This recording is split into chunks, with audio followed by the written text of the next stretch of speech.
The most important thing when servicing your crankcase is cleanliness and organization.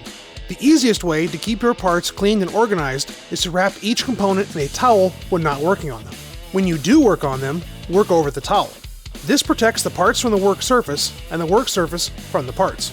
You also have the added bonus of hardware not bouncing away when dropped. You can also keep your area free of dust and debris with frequent sweeping.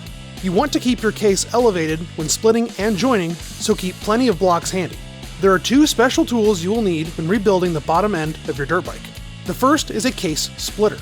This splitter from Tusk comes with two stud sizes, but it does not come with washers. I highly recommend adding washers to this kit to place between the nuts and the crankcase. The second tool you will need is a crankshaft puller. The crankshaft needs to be pressed into the case from both sides to join the cases, and a hammer will not work.